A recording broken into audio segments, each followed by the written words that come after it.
بسم الله الرحمن الرحيم. دروس اللغة العربية لغير الناطقين بها. الكتاب الثالث، الدرس السادس عشر. 16 درس. Endi saboqdoshlar, bugungi darsimizdagi muhim nuqtalar, birinchisi Sulasi mazidning birinchi babi af'ala yuf'ilu to'g'risida. Ya'ni bunga munosabatlik, buning ism fa'il, ism maf'ul, undan keyin buyruq fe'l qatorliq shakllarininki turlanib chiqish ahvoli. Undan keyin shu af'ala yuf'ilu babining ichidagi ikki maf'ul tajovuz qiladigan, ya'ni ikki maf'ul taqozo qiladigan fe'l, ya'ni a'ta, yu'ti qatorliq fe'llarni ahvolini kasa, yaksu qatorliq. Undan keyin lawga munosabatlik mazmunlar. Undan keyin mubtadaning beshiga kiradigan jumlani ta'kidlash uchun, mubtadaning beshiga kiradigan lam ibtido deb qo'yamiz. Mubtadoliq lamning ahvoli. Undan keyin kanining turdoshlarining qatorida bo'lgan asbaha, yusbihu to'g'riliq mazmunlar. Undan keyin ya'ni kanining turdoshlarining qatorida bo'lgan, ya'ni kanin turdoshlari deganim shu kanining ismisini bash xabarini zavara qilishda kanidan o'rtaq bo'lgan avshaka. Bu odatda af'alul muqaraba deb qo'ydi. Af'alul muqarabaning qatorida bo'lgan avshaka to'g'risida. Undan keyin jumladagi ma'lum belaklarga sifat olib keladigan, sifat bo'lish orqali shu sifat bo'lingan, ya'ni man'ud bo'lgan, mavsuf bo'lgan belakni nekiraga aylantiradigan, ya'ni mubhamga aylantiradigan ma. Buni ma'i nekiratu tamatul mubhama deymiz. Shu ma to'g'risida. Eng oxirgi mazmun ibni jumlalarda bir xas ismga sifat olib, yana bir xas ismga mudof bo'lib, oldidagi xas ismga sifat olib kelgan vaqtida ibnidagi hamzaning tashlab ketilganlik to'g'risida qatorliq yuqoridagi mazmunlarni so'zlaymiz. Endi shu mazmunning birinchisi af'ala yuf'ilu munosabatlik mazmunga kelsak, bu af'ala yuf'ilu babi sulasi mazidning birinchi babi. Biz sulasi mujarratda 6 bab to'g'riliq so'zlab o'tgan. Bu to'g'riliq va nurg'un ilgaki darslardami bunun gibini qilgan. Endi af'ala yuf'ilu babida odatda fa'alaning oldiga bir dona hamzani ortiq qilib af'ala yuf'ilu shaklida turlaymiz. Masalan, buni turliga vaqtimizda turlaymiz. Af'ala yuf'ilu if'alun muf'ilun muf'alun lam yuf'il la yuf'ilu af'il liyuf'il la tuf'il degan shaklda turilib chiqadi. Demak, asosli buningki madisi af'ala shaklda, mudari'i yuf'ilu shaklda, masdar if'al shaklda. Endi ism fa'ilga kelsak,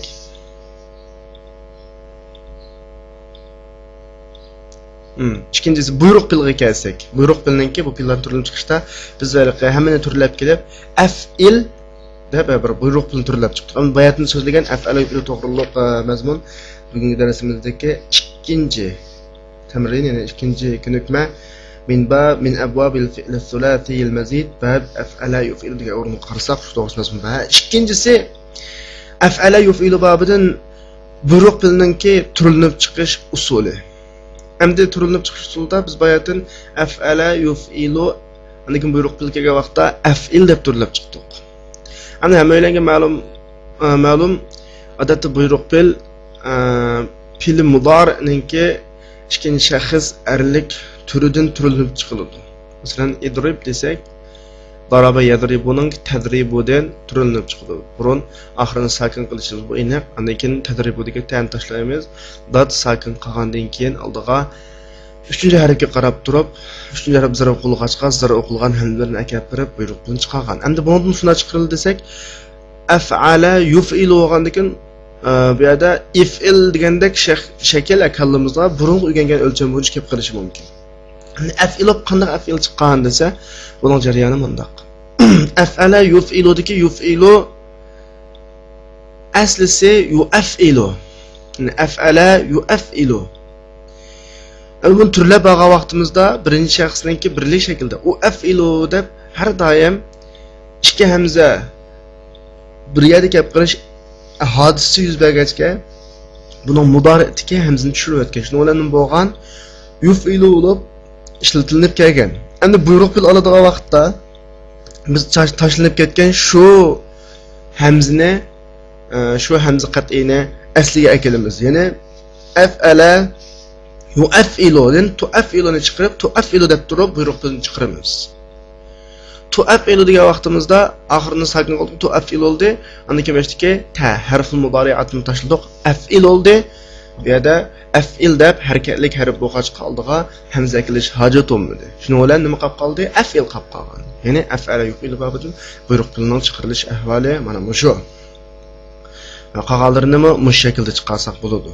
Endi bu bizning bugungi darsimizdagi 3-chi mashqda mush to'g'riliq mazmunlar bor. Endi bayatni turliga vaqtimizda af'ala yuf'iludan muf'ilun ism fa'il chiqardik. Uni ism fa'il chiqarish usuli qanday desa, ism fa'il chiqarish usuli bu babning emas, af'ala babining emas, boshqa har qanday babninkimi fe'l mudori'ning shaklidan ism fa'il chiqaramiz. Ya'ni ikki xil o'zgartirish elib beribla ism fa'il shakllantirsak bo'ladi. Birinchisi fe'l mudori'atga harf mudori'atning o'rniga mim almashtiramiz. Pesh o'qilgan mim, cho'qim pesh o'qilish kerak, har qanday fe'lda. Ya'ni shu sulasi mujarraddan boshqa har qanday fe'lda cho'qim pesh o'qilgan mim kelish kerak. Andan oxirgi harfning oldini zir o'qisak ism fa'il shakllanadi degan. Masalan, af'ala yuf'iludan muf'ilun qilamiz. Fa'ala yuf'iludan mufa'ilun qilamiz. Mana mush bo'yicha ism fa'il chiqarsak bo'ladi. Endi bu darsimizdagi 4-chi mashqda mush to'g'riliq mazmunlar bor. Endi undan keyin ism maf'ulga kelsak, ism maf'ul degani asli tushunsak ism fa'ilninki majhul shakl deb tushunsak bo'ladi. Ism fa'ilning majhul shakli. Ando'g'anikin bu chiqarilishdimi, fe'lning majhul shaklidan chiqariladi. Masalan, yuf'iluning majhul shaklidan bo'g'itdi, yuf'alu bo'ladi shundami? Ando'g'anda yuf'aludagi mimni pesh o'qilgan mim o'zgartirdik. Ya'ni muf oxirini oldin zvar o'qidik, muf'alun. Ya'ni yig'inchoqlar vaqtimizda fe'l mudori'ning oldidagi harf mudori'atning o'rniga mim qo'yamiz, oxirining oldiga zvar o'qiymiz. Shuni bilan nima bo'ldi? Ism maf'ul shakli muf'alun o'xshash. Bu mazmun ko'nikmadagi 5-chi mazmunda bor. Undan keyin mush af'ala babiningki ma'ni jihatga alohidligiga kelsak, af'ala babi umma aytgan vaqtda fa'ala babiningki o'timlik shakli deb tushunsak bo'ladi. O'timlik shakli deb tushunsak bo'ladi. Ya'ni fa'ala sulasi mujarradda o'timsiz fe'llar af'ala babiga kirgandan keyin o'timlik aylanadi. Masalan, xaraja desa, chiqdi desa, axraja qilsa, chiqadi degan ma'no keladi. Endi sulasi mujarrad vaqtida o'timlik fe'llar af'ala babiga kelgandan keyin ikki o'timlik bo'ladi. Ikki o'timlik deganimiz, o'timlik degan hammalarga tushunishlik fa'illarni ko'p aylanmasdan maf'ul o'tadigan, hin to'ldiruvchi kerak bo'lgan fe'llar o'timlik bo'ladi. Ikki o'timlik degani ikki to'ldiruvchi ketadigan fe'llar. Mushlarning birisi a'ta yu'ti babimi, mushu fe'l ikki maf'ulga o'tadigan, ikki maf'ul kerak bo'lgan fe'lning birisi. Masalan, a'taytu hamidan kitaban desa, men Hamidga kitobni berdim desa, Hamid birinchi maf'ul, kitob nechinchi maf'ul, ikkinchi maf'ul bo'ldi. Bu nuqtaga diqqat qilsak bo'ladi. Bu bugungi darsimizdagi 8-chi mashqda mush to'g'riliq mazmunlar bor. Undan keyin o'quvchilarga bir tavsiya, mush af'ala babiningki har xil ma'nosi bor.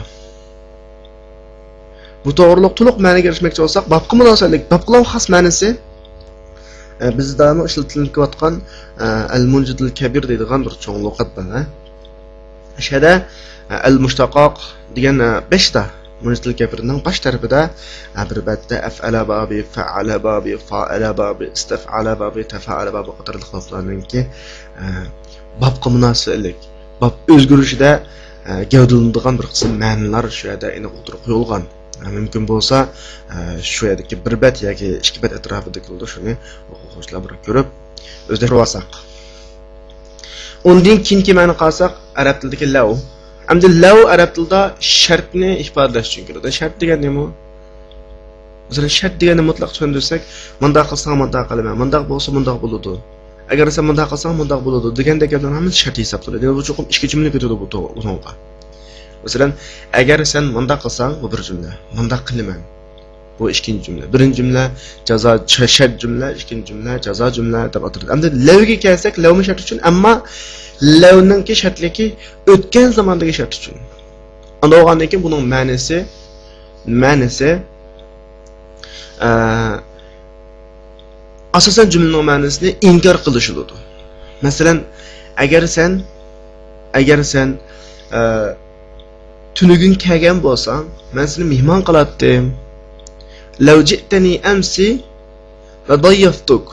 Agar sen tunugin kelgan bo'lsang, seni mehmon qilatdim degan jumla qarasak, bu tunugin kishga qaratilgan bo'lg'achqa bu mahal mumkin bo'lmaydi. O'tib ketgan ishlar bo'ldi-da bu. Seni tunugin kelgan bo'lsang mehmon qilatdim. Tunugin kelmading, mehmon qilanmadim.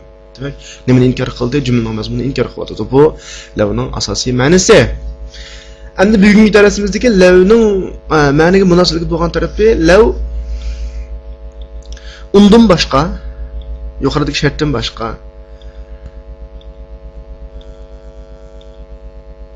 garchi degan ma'noni ifodalaydi. Xuddi inga o'xshash. Odatda in shart uchun keladi. Va in degan iboradan ishlatilib qolsa, vaqtda inni deb alatdiq, garchi deb alatdiq-ku. Bu yerdami law va law deb ishlatiladi. Jumlaning oxir tarafida va law deb ishlatiladi. Bu nim degan gap desa, garchi degan bo'ladi. Bu vaqtda bu law burunqi shart degan ma'nolardan chiqib ketadi. Vaqt shart bo'lmaydi. Masalan, Qur'on Karimning bag'i vallohu mutimmu nurihi va law karihal kafirun. Allah o'z nurini to'liqlab turadi, garchi kafirlar yomon ko'zmi, garchi yomon ko'zmi. Lan askuna hadal bayt va law a'taytanihi majjanan. Men bu uyda hargiz o'ltamay, garchi bu uyni menga mut bersangmi, haqsiz bersangmi degandek ma'nolarda. Demak, bu yerda law va bilan birikib kelsa, vaqtda shart ma'nosi yo'q bo'ladi, garchi degandek ma'noda tarjima qilsak bo'ladi. Shuni tushunib olsak bo'ladi. Undan keyingi darsimizdagi muhim grammatikalik nuqta odatda jumlada mubtadoning beshiga keladigan bir lamba. Bu lamning asosliq roli jumlaning mazmunini ta'kidlash, ammo jumlaning grammatikalik tarafi, ya'ni lafziy taraflarga ta'sir yo'q. Bu lam ibtido deb ataladi. Asosliq roli jumlaning mazmunini ta'kidlash, boshqa alohida roli yo'q. Masalan, bunun misollarini ko'rsak, wala ajrul akhirati akbar, wala zikrullohi akbar, wala azabul akhirati akbar, wala amatun mu'minatun khayrun min mushrika walau a'jabatkum degandagi la wala abdum degan la shundaqmi? Ana hadisda la ghadwatun fi sabilillah degan la. Mana mushlarniki hammasi lam ta'kidni deb qo'yamiz, lam ibtidomi deb qo'yamiz. Jumla mazmunini ta'kidlaydigan lam. Undan keyingi mazmun biz af'olun naqis deb 13 turlik filni bayon qilgan. 13 turlik filni bayon qilgan. Buning ichidagi asbaha deb bir fil bor. Endi shu asbahani tushunishda biz avval tarjimasini tushunsak, bu bo'p qoldi deb tushunsak bo'ldi. Yoki bo'ldi deb. Masalan, bu qanday bo'ldi desa, bir holatdan bir holatga o'zgargan. Masalan, men burun o'quvchi edim, hozir o'qituvchi bo'ldim degan jumlada kuntu taliban, men o'quvchi edim. Asbahtu mudarrisan, hozir nimaga o'qituvchiga o'zgarib men o'qituvchi bo'ldim degan gap. Masalan, undan kambag'allarni boyib qopti desak, asbaha ghaniyan, u boy bo'ldi. Burun boy emasda hozir boy bo'ldi degandek ma'noda keldi. Undan yana bir ma'nosi bu tong vaqtida kirgan, tong atqizgan degandek ma'nolardim keladi. Buning grammatikalik roliga kelsak, bu kanunning turdoshlarining qatoridan bo'lib, mubtada xabarni o'ziga kirib, mubtadani o'zining ismisi deb qarab, xabarni o'zining xabari qilib, mubtada pesh xabar nima qiladi, zavar qiladi. Masalan, asbaha Hamid maridan degani, ya'ni bu yerda bayatdan tong vaqt degan ma'nosini olsak, Hamid atdigani tongab o'rnidan turibdi. deganda kasal bo'lib o'rindan turibdi, kasal bo'lib tong atqizibdi degandek ma'noni ifodalaydi. Bayatdanki bo'ldi degan ma'no qanday vaqt kelsa buni arabcha bi ma'na sara deb qo'ydi.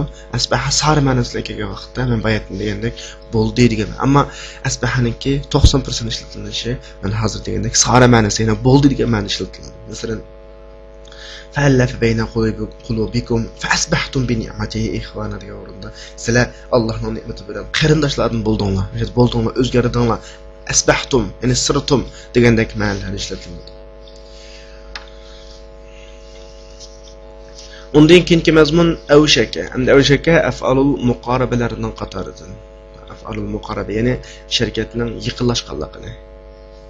Masalan, mayli biz uni umid qilli yoki undan qo'rqili bir ishlar yiqilashgan bo'lsa, mushni ifodalaydigan billah af'alul muqaraba deyiladi. Endi buni ba'zilar kanining qarindoshlarining qatoridan deydi. Nima jihatdan esa avshakam o'xshashlar ismisini pashq qiladi. Endi xabarini zarur o'qish masalasiga kelsak, buning xabar asosli fe'l mudori nima bilan keladi? An bilan birga keladi.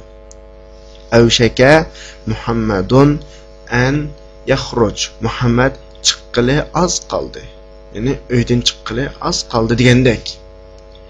Yoki bo'lsa avshaka himarun ayyamut.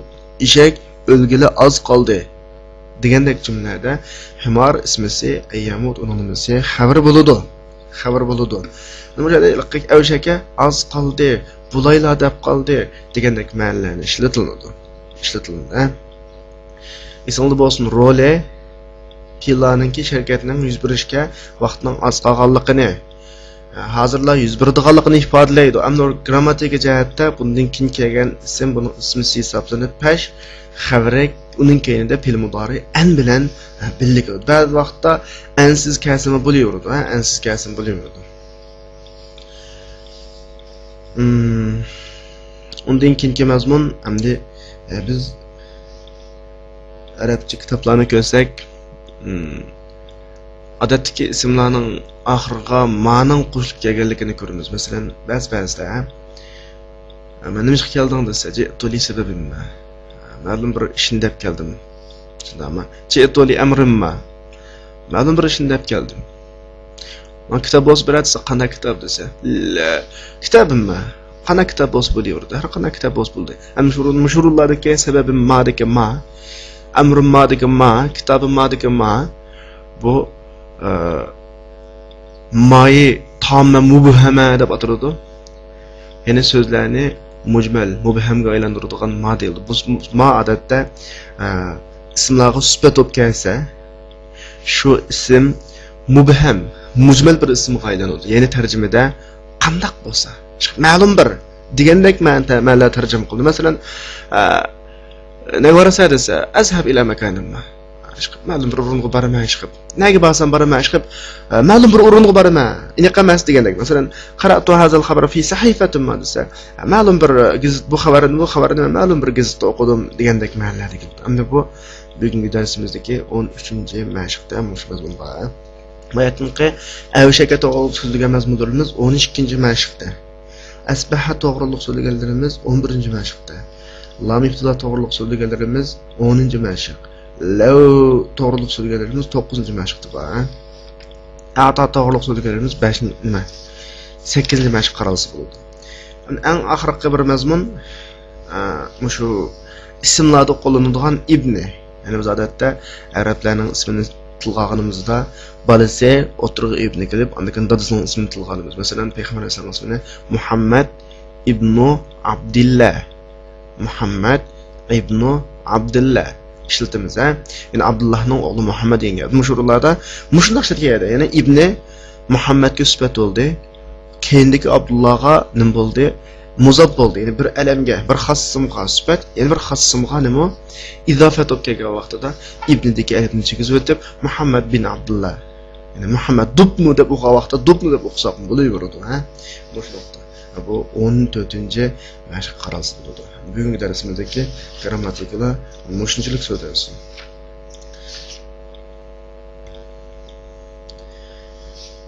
Darsni maslaga o'qib, tarjima qilib, yuqoridagi biz tilga olgan grammatikalarni bir qurib tahlil qilib beray. الدرس 16 كيف أصبحتم يا أخوان؟ أصبحنا بخير والحمد لله. وكيف أصبحت أنت يا أستاذ؟ بخير أحمده وأشكره. أطفي الأنوار يا إدريس، لا حاجة إليها الآن. أعطيني ورقة الغياب يا يعقوب. ها هي ذي. لم يحضر عثمان اليوم فإنه مصاب بإسهال شديد، شفاه الله. بعد تسجيل أسماء الغائبين أعطيها المراقب فإنه يريدها الآن لأمر ما. يكن مكتبه مغلقا فستجده في مكتب المشرف على النشاط الثقافي. يخرج يعقوب وبعد هنيها يفتح الباب شاب ويقف لديه. بعد التحية: أتسمح لي بالدخول يا فضيلة الشيخ؟ بعد رد التحية: أهلا وسهلا ومرحبا، ادخل وأغلق الباب. يبدو أنك طالب جديد. ما اسمك ومن أين أنت؟ اسمي محمد بن ويليام وأنا من كندا. أحديث عهد بالإسلام أنت؟ نعم. الحمد لله الذي هدانا للإسلام. متى أسلمت يا أخي الكريم؟ أسلمت عام 1981. أسلم أبوك؟ لما يسلم أبي هداه الله، أما أمي فأسلمت والحمد لله. ماذا يعمل أبوك؟ هو مدير متحف. ها خطاب المدير. يقرأ الخطاب: إن المدير يثني عليك كثيرا، جزاه الله خيرا. من أين لك هذا المصحف الجميل الذي بيدك؟ أعطانيه المدير. والله لقد سررت كثيرا بلقائك وإني معجب بك. كيف وجدت الجامعة الإسلامية؟ أعجبتني كثيرا. إنها جامعة فريدة يدرس فيها أبناء المسلمين من مشارق الأرض ومغاربها. يكتب المدرس آيتين على السبورة. اقرأ الآيتين يا هارون. بعد الاستعاذة والبسملة: يريدون أن يطفئوا نور الله بأفواههم ويأبى الله إلا أن يتم نوره ولو كره الكافرون. هو الذي أرسل رسوله بالهدى ودين الحق ليظهره على الدين كله ولو كره المشركون. فكروا في هاتين الآيتين ثم أجيبوا عن الأسئلة الموجهة إليكم. ماذا يريد الكفار يا إدريس؟ يريدون إطفاء نور الله. أيمكن هذا يا علي؟ لا هذا مستحيل. وماذا يريد الله يا يونس؟ يريد إتمام نوره. أتذكر آية أخرى في هذا المعنى يا شعيب؟ نعم، قال تعالى في سورة الصف: والله متم نوره ولو كره الكافرون. بما أرسل الله رسوله يا محمد؟ أرسله بالهدى ودين الحق. يدخل إسحاق: الآن تأتي وقد أوشك الدرس أن ينتهي؟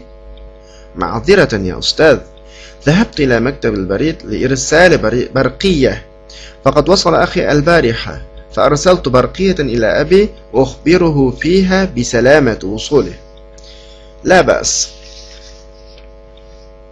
كيف أصبحتم يا أخوان؟ دوستlar, qandaq taң atqızdыңlar? Endi mayadiki ixvan qarindoshlar, asbahtum diki bizga munosabatli grammatika asbaha af'ala babi. Ya'ni asbahaninki ikinci shaxs arlik ko'plik shakli. Lekin asbaha biz boyatdan degandek taң atqizish shundami? Xuddalik qilma Uyg'ur tilimizdagi xayrlik atdigan degandek atdiganlikni qandaroq degan ma'noda, ya'ni qandaq taң atqizdinglar, qandaq atdiganni qildinglar degandek bo'ladi. Asbahna bi xayr. Allohga shukr, alhamdulillah. Allohga shukr, bizning atdiganligimiz yaxshi taң atqizdik, yaxshi turdik, yaxshi qo'yibdik degandek bo'ladi. Bu to'g'riliq ma'no asbaht bilan o'xshash. Va kayfa asbahta anta ya ustaz? Ustoz, sizchi atdiganligingiz qanday yoki qandaq turdingiz? Qandaq turding Uyg'ur tilida? Qandaq turibsizmi, yaxshi turibsizmi deb ishlatamiz u atdiganda. O'rnida turgan odamni shu atdiganlik o'rnida uyg'ong'inni ko'zlab turib, ya'ni taң atqizdingiz degandek bo'ladi. Bi khayrin ahmaduhu va ashkuruh. Yaxshi, Allohga hamd va shukrlarni aytaman. أطفئ الأنوار يا إدريس فلا حاجة إليه الآن. İdris, çıraklarını öçürüp et. Etfi'i, etfa'a yutfi'u, ef'ala yuf'ilu babından çıkan buyruk bile etfi'i. Fela hacete ileyhil an. Çünkü hazır onunla hacet yok, yani ihtiyaçlık emesmiz, yani muhtaç emes. A'tini varaqatal gıyab ya Yaqub, Yaqub. Yo'qlimi qog'ozini menga bering. Ammo a'tini a'ta yu'ti babıdan, yani af'ala yuf'ilu babıdan bo'lib, biz bayatın darsining oldida degandek bu ikki maf'ul taqozo qiladigan. Yani a'ti ni birinchi maf'ul, varaqatul g'iyab ikkinchi maf'ul. Ha hiya zi ula mana. Ha hiya zi. Ha yerdeki agahlandırışın ağzı. Hiya ula zi mana. Lam yahduru Osman al-yawm fa innahu musab bi ishalin shadid. Osman bugün gelmedi. Çünkü o bugün qattiq ish surish bilan og'ritdi. Hatta Uyghur tilida bunda demaydi. Uyghur tilida onun bugün qattiq ish surib kutib deydi, ammo arab tilida musab og'ritdi bi ishalin shadid. Qattiq ish surishlarni tushunamiz. Ammo o'rinda musab asaba yusibu, yani af'ala yuf'ilu babından chiqqan ajvab bila bunun ismi maf'ul shakli musabun. Bi ishalin shadid. Bu ashhala yushiludan chiqqan ishal masdar. Shafahullah. Allah shifolik bersin. Ba'da tasjil asma'il g'oyibin, yo'qlarning ismini tizimlab bo'lgandan keyin a'tiha al-muraqib fa innahu yuriduha al-an li amrin ma. Bu qog'ozni muraqib, ya'ni nazoratchiga bering. Fa innahu yuriduha al-an li amrin ma. Çünkü o bu qog'ozni ma'lum bir ish uchun ishlatmoqchi ekan. Yuridu degan fe'lni biz oldingi darslarimizda tushunib o'tgandek, bu har xil xolash fe'llarining hammaga o'rtaq ishlat. Masalan, uridu ta'am, tamoq yemoqchi, tamoq yeyman. Uridu sharob degandek jo'maydimi? Ma'lum bir ish uchun ishlatmoqchi ekandek, lozim ekan unga. Bizga lozimliq mazmun a'tiha, a'ta, yu'ti degan babidagi a'ti buyruq bil. Ha birinchi maf'ul, al-muraqib. Muraqib birinchi maf'ul, ha ikkinchi maf'ul bo'ladi, ha. Yuridu, arada yuridun chiqqan fe'l, li amrin ma. Biz bayatni so'zlagandek, mendagi ma amrga, amr degan so'zga sifat olib kelib, uni mubham, mujmal qilyapti, ya'ni ma'lum bir ish uchun. Iyakun maktabuhu mughlaqa fasatajiduhu fi maktabil mushrif ala an-nashat ath-thaqafi. Agar uningki ishxonasi taqoq bo'lsa, uni madaniyat faoliyatiga yetakchilik qiluvchining, yoki madaniyat faoliyat yetakchisining ishxonasida topalaysiz. Satajidu sin kelgusi zamon ifodalaydi. Topalaysiz hu to'ldiruvchi, ash muraqib qaytadi. Maktabul mushrif, mushrif yetakchi, nazoratchi, boshqaruv degandek ma'noda.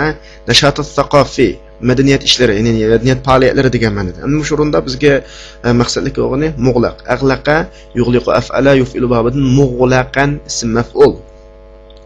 Andaki mushrif, ashrafa, yushribudan mushrif ismi fa'il, nazorat qilguvchi, andaki yetakchilik qilguvchi degan ma'noda. Yakhruju Yaqub va ba'da hunayha yaftahu al-baba shabun va yaqifu laday. Yaqub chiqib ketib, ozroq vaqtdan keyin eshikni bir yosh ochib, uning oldida turdi. Ba'da tahiyya, salomdan keyin atasmahu li bid-dukhul ya fadilat ash-shaykh. Hurmatli shayx, mening kirishimga ruxsat qilamsiz yoki menga kirishga ruxsat qilamsiz? Ba'da raddi tahiyya, salomni qaytarib bo'lgandan keyin ahla va sahlan, marhaban, xush kelibsiz. Qarshalimiz. Udkhul va aghliqil bab. Kiring, eshikni yopib o'ting. Aghliq, aghlaqa, yughliqudan chiqqan buyruq bil. Yabdu annaka talibun jadid. Qaraganda siz yangi o'quvchidek qilasiz. Masmuk. Ismingiz nima? Va min ayna ant? Qayerdan kelding? Siz qayerdan? Ismi Muhammad ibn William va ana min Kanada. Ismim Muhammad ibn William. Men Kanadadan. Shurunda ibnudagi alif, ya'ni hamza qanaqga tushib ketdi. Bunlarla tushib ketsa bo'laverdi. Bayatimiz mush to'g'riliq so'zlagan. Ahadithu islamin, ahadithu ahdin bil islam ant. Siz islomga zamoningiz yengimi? Asli lug'at tarjimasi siz islomga zamoningiz yaqinmi? Hadis yangi. Ahd yangi, vaqt yangi. Demak, cho'g'an islomga kirgan vaqtingiz texi yangimi? Ya'ni yangidan islomga kirdingizmi? Islom aslama yuslimudan chiqqan islom, islom masdar, ya'ni bo'ysunmoq, musulmon bo'lmoq degan ma'noda. Naam. Shundoq. Alhamdulillahillazi hadana lil islam. bizni islomga hidoyat qilgan Allohga hamdlar bo'lsin. O'xshashlar islom aslama yusliminning masdari. Mata aslamta ya akhil karim. Hurmatli qarindishim, qachon musulmon bo'ldingiz? Aslamta. Aslama yuslimu aslamta. Af'ala babidin. Aslamtu am 1981 1981 yili musulmon bo'ldim. Men aslamtu af'ala yufidu babidin aslamtu birinchi shaxs birli. Aslam abuvak ota-onangiz musulmon bo'ldimi? Abuvak asli abuva abning ikkiligi. Ikki dadingiz degan olmaydi odatda. Bu arab tilidagi taqlib taqlib degani o'rtaq ishlantiriladigan ikki ismni birining shaklida turlab ikkisini iroda qilish. Masalan, ayolan yultu, ayolan quyosh demoqchi bo'lsa, odatda qamaron deb qo'yamiz.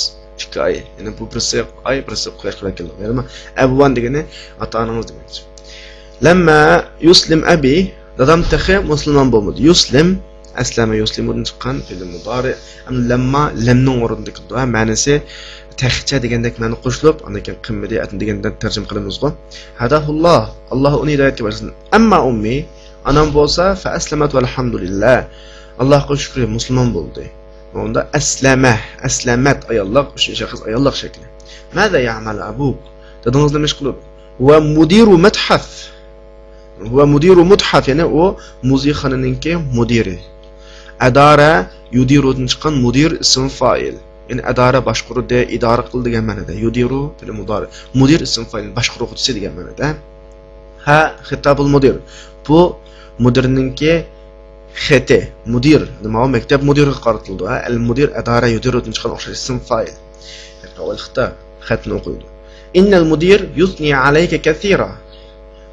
Mudir sizga bak ko'p madhiyalarni o'qibdi, ya'ni sizni bak maqtabdi, madhilabdi. Mudir adaraydi. Yusni asna yusni dan chiqqan yusni af'l mudari. Jazahullohu khayra. Alloh unga yaxshi mukofotlarni bersin. Min ayna laka hadha al-mushaf al-jamil alladhi bi yadik. Sizning qo'lingizdagi bu chiroyli Qur'on sizga qayerdan keldi? Mushaf, ashafa, yushifu, mushaf ism maf'ul, ya'ni Qur'on degan bo'ladi. Yani toplangan, sahiflangan degan gap asli. A'tanihil mudir. Buni menga mudir berdi. A'tanihil mudir. A'ta yu'ti babidagi a'ta ikki maf'ul taqozo qiladi-ku. A'tani degani birinchi maf'ul, hi ikkinchi maf'ul. Wallahi laqad surirtu kaseeran bi liqa'ik. Alloh bilan qasamki, siz bilan ko'rishib ko'p xushallandim. Asli ma'ni arabcha tarjima qilsak shu xushallandim. Surirtu. Asli uyg'ur tilida siz bilan ko'rishib ko'p xushal bo'ldim deymiz-ku.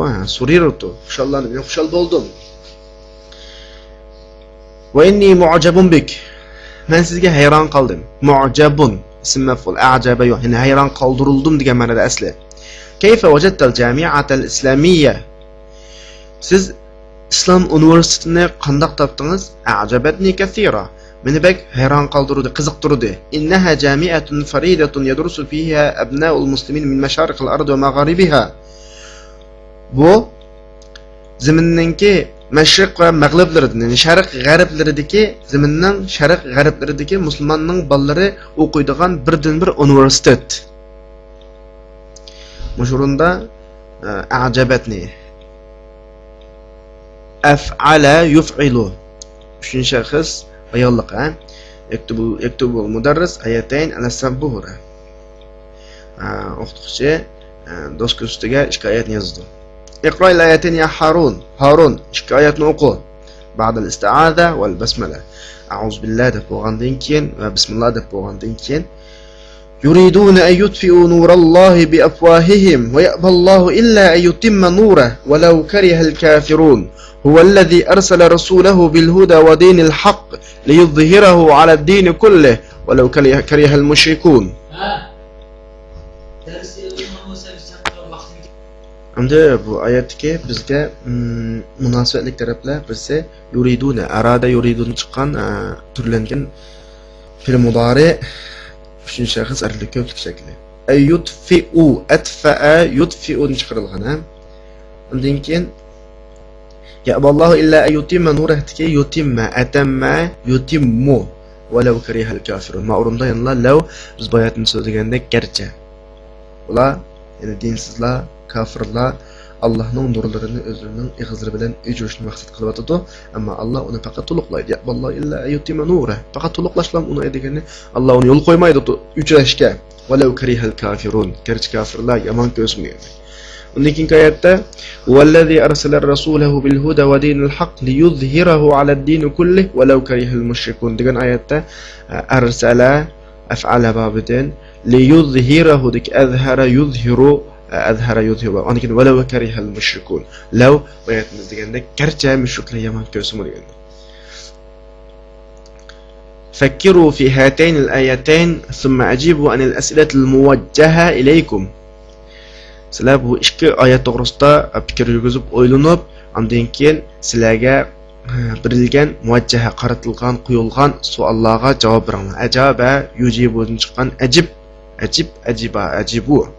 Mada yuridul kuffar ya Idris? Idris, kuffarlar nima qilmoqchi yoki nimani iroda qilishidi, nimani o'ylashidi? Arada yuridu, yuriduna itfa'a nurillah. Ular Allohning nurini o'chirmoqchi bo'lishdi. Atfa'a yutfi'un chiqqan masdar. Ayumkinu hada ya Ali? Ali, bu mumkinmi? Amkana yumkinu bilan chiqqan yumkinu. La hada mustahil. Yo'q. Bu albatta mumkin emas, mustahil mahal. Dedik albatta degan gap lahaddik lamdan, ya'ni mubdan ustakiradigan ta'kidning lamidan chiqadi. Va madha yuridullohu ya Yunus? Yunus, Alloh nimani iroda qiladi? Arada yuridu. Yuridu itmama nuri, o'zining nurini mukammallashtirishini, to'liqlash. Itmam atamma yutimmudan chiqarilgan itmam masdar. Atazkaru ayatan ukhra fi hadha al-ma'na ya Shuayb? Shuayb, mushu ma'nodagi boshqa bir oyatni diyalamsa, atazkuruni asliyalamsa, diyalamsa, na'am. Qala ta'ala fi surati as-Saf, Allah Taala sura Safda mundaq degan. Wallahu mutimmu nurihi walau karihal kafirun. Allah o'z nurini to'liqlab turg'uchidir. Garchi kafirlar yomon ko'rsin. Mush oyatmi atamma yutimmu, ya'ni mutimmu ism fa'il. Walau karihal kafirun gillaw biz bu oyatning darsdan grammatik so'zlaganga o'xshash garchi degan ma'noda. Bima arsalallohu rasulahu ya Muhammad. Muhammad, Allah o'zining elchisini nim bilan avatgan. Arsala yursilu arsal. Arsalahu bil huda va dinil haqq. Allah o'zining rasulini hidayat va haqiqat din bilan avatdi. Arsala yursiludan chiqariladi. Arsalahu arsala. Yadkhul ishaq kiradi. Al-ana ta'ti. Hozir kelamsa? Hadiki al-anda asli al-ana. Vaqat awshaka ad-dars yantahi. Dars tugay degan tursa. Hadiki holat jumla awshaka oyoqlashay deb qoldi, tugay deb qoldi. Tugishga yaqinlashdi degan ma'noda o'shaka. Uning dars ismisi yantahiya xabari fil mudari anlan kelgan xabariyatdan biz so'zlagandek. Ma'ziratan ya ustaz. Kechiring ustaz. Zahabtu ila maktabil barid li irsal barqiyya. Men pochtaxonaga telegramma avatish uchun borgandim. Irsal. Arsala yursiludan chiqqan masdar. Faqat wasala akhi al-bariha. Qarindishim, yana bir tuqqanim tunugun kech kelgan edi. Fa arsaltu shuning bilan barqiyatan ila abi dadamga telegram yo'lladim. Qanday qilib ukhbiruhu fiha bi salamat usulihi. Qarindishimning salomat yetib kelganligini shu telegramda xabar qilib dadamga telegramni avatdim. Ukhbiruhu hammasi barqiyatanninki sifat bo'lsin bo'ldi yoki holat bo'lsin sifat bo'ldi. Nakir o'qqa sifat, ma'rif o'qqa holat bo'ldi emas. Men dadamga shu telegramda qarindishimning salomat yetib kelganligini xabar qilib telegramni yo'lladim. Arsaltu af'ala babidan ondan keyin ukhbiruhu af'ala yuf'ilu babidan chiqqan, akhbara yukhbirudan chiqqan nima? أخبره وآخر دعوانا أن الحمد لله رب العالمين.